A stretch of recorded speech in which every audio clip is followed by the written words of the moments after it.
사람으로 산다는 것 제3장 인간관계와 본보기 1. 나는 정말 원래 그런 사람인가? 가정에서 이루어지는 가장 자연스러운 형태의 교육은 사는 동안 내내 우리들에게 영향을 준다. 뿐만 아니라 그 영향이 완전히 없어지는 일은 없다. 그러나 세월의 흐름과 더불어 인격 형성에 미치는 가정의 절대적인 영향력이 서서히 희미해져 가고 있다. 지금까지 가정이 해오던 역할은 좀 더 규율을 갖춘 학교 교육과 친구들과의 교제로 넘겨지고, 인격은 새로운 환경에서 강한 영향을 받으면서 점차 확고하게 형성된다. 젊어서든 늙어서든 사람은 가까이 지내는 사람을 닮기 마련이다. 특히 젊은 사람들은 아무래도 가까이 지내는 친구를 모방하게 된다. 아들을 바른 길로 이끌기 위해 많은 애정을 기울였던 조지 허버트의 어머니는 아들에게 이렇게 가르치고 있다. 우리 몸은 매일 먹는 음식을 통해 필요한 영양분을 섭취한다. 영혼도 마찬가지이다. 주위 사람들의 행동이나 이야기에서 무의식 중에 좋은 점과 더불어 나쁜 점도 섭취하게 된다. 주변 사람의 영향을 전혀 받지 않은 채 인격을 형성한다는 것은 불가능하다. 인간은 천성적으로 모방하는 습관이 있다. 정도의 차는 있다 해도 타인이 말하는 방법이나 태도, 걷는 법, 제스처, 게다가 사고방식에 이르기까지 인간은 자신을 둘러싼 주변 환경으로부터 결코 자유롭지 못하다. 버크는 다음과 같이 말했다. 본보기에는 아무 의미도 없다고? 천만에.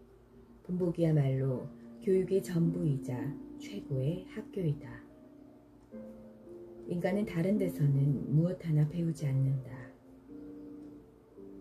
버크는 로킹엄 후작을 기리는 평판에 자신의 좌우명이기도 했던 문구를 넣었다. 기억하라. 닮아라. 지켜나가라. 모방은 거의 무의식 중에 이루어지는 것이어서 그 결과는 뚜렷이 보이지는 않는다. 그러나 모방한 당사자에게 주는 영향은 아마도 영원히 사라지지 않을 것이다. 한 사람의 품성이 달라졌다는 것을 명백하게 알 수 있는 것은 감수성이 예민한 사람이 대단히 인상적인 인물과 만남을 가질 때뿐이다. 그러나 눈에 띄지 않는 인물이라도 주위 사람들에게 어떤 형태로든 영향을 준다. 그 인물이 본보기가 되어 끊임없이 작용해 감수성이나 사물에 대한 사고방식, 습관 등이 닮아가는 것이다.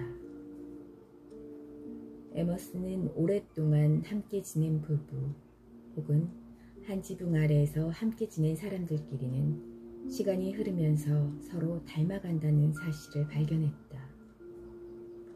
가령 실증이 날 정도로 함께 지내지 않으면 안 된다는, 거의 식별이 불가능할 정도로 닮게 된다고 주장한다.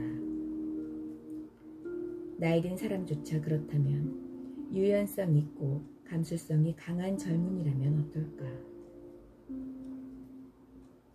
자기를 둘러싸고 있는 주위 사람들의 행동 방식과 생활 방식을 스펀지가 물을 빨아들이듯 흡수할 것이다.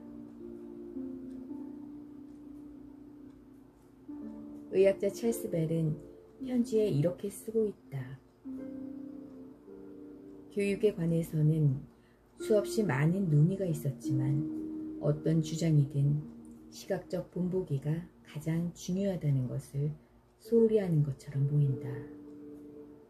본보기야말로 교육의 전부이다. 사는 동안 내가 받은 최고의 교육은 부모님이 보여주신 말과 행동이었다.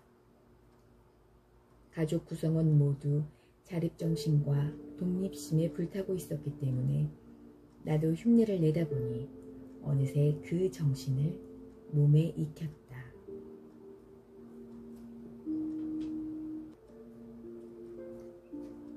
2. 늑대와 살면 늑대처럼 우는 법을 배운다. 환경은 한 사람의 인격 형성에 가장 큰 영향을 미친다. 환경이 개인의 성장기에 영향력을 가장 많이 발휘한다는 것은 밤과 낮이 바뀌는 것과 같은 자연의 순리이다. 시간이 흐름에 따라 모방은 습관이 되고 점차 그 사람의 성격으로 굳혀지게 된다. 어느 순간 그 사실을 인식하게 되면 강력한 습관의 힘 때문에 자유의지마저 지배당하게 된다. 성격으로 굳어진 나쁜 습관은 폭군처럼 한 사람의 자유의지를 서서히 말살시킨다. 사람들은 자신의 나쁜 습관을 저주하면서도 자유로워지지 못한다. 저항하고 싶어도 때때로 되지 않는 습관의 노예가 되고 마는 것이다. 이러한 이유로 로크는 다음과 같이 말했다. 습관이라는 폭군에 대항할 수 있도록 마음의 힘을 기르는 것이 도덕교육의 목표 가운데 하나다. 본보기를 통해 인격교육은 극히 자연스럽고 무의식적으로 행해지는 경우가 많다. 그렇다고 해서 젊은이들이 주위 사람들의 행동을 맹목적으로 따른다거나 흉내낸다는 의미는 아니다. 인생의 목표, 인생 원칙처럼 중요한 사항은 다른 사람들의 행동보다는 자신의 의지가 행동에 미치는 영향력이 훨씬 더 강력하다. 사람은 누구나 의지력이나 자유로운 행동 능력을 소유하고 있다. 자신의 판단에 따라 친구와 동료를 자유롭게 선택할 수 있다.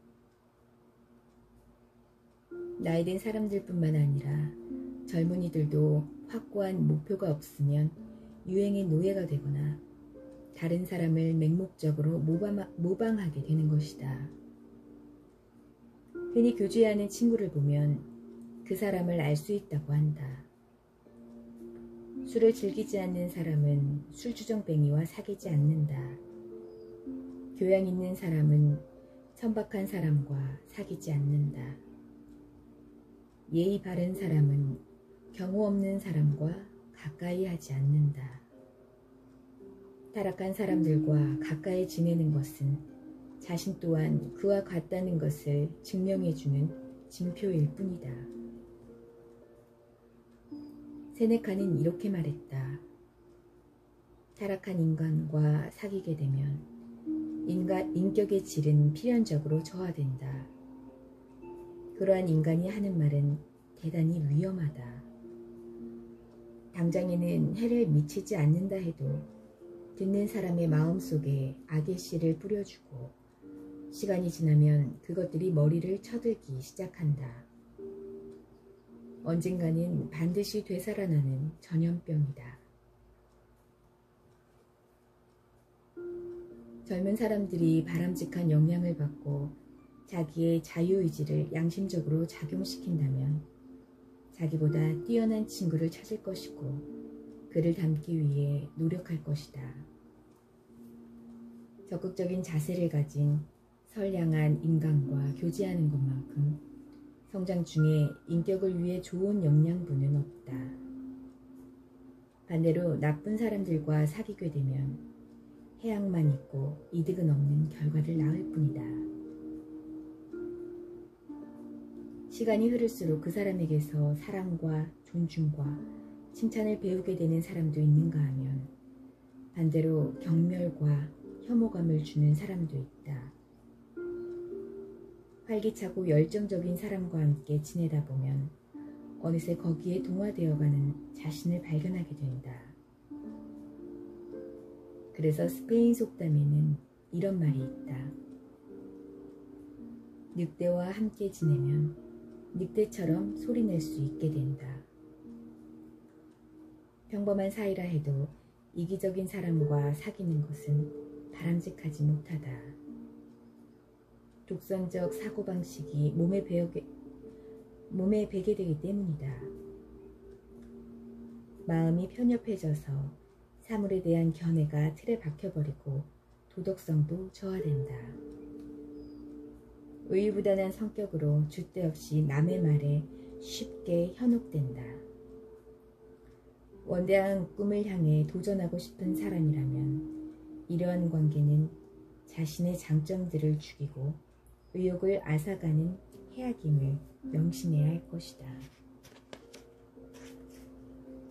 반대로 자기보다 뛰어난 재능을 가진 경험이 풍부한 사람과 교제하면 긍정적 자극을 받아 활기를 띠게 된다.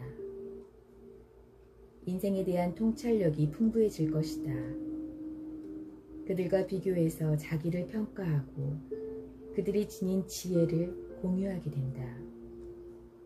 그들의 눈을 통해서 인식을 높이고 그의 풍부한 경험으로부터 많은 것을 배우게 된다. 그리고 무엇보다 가치 있는 것은 즐거운 경험보다 괴로운 경험에서 보다 많은 교훈을 배우게 된다는 것이다. 그가 지닌 강인함이 자신의 힘이 될 수도 있다. 이와 같이 현명하고 열정적인 사람과 교제하면 인격 형성에 가장 중요한 영향을 받게 될 것이다. 재능은 노력에 의해 한 단계 향상되고 결단력도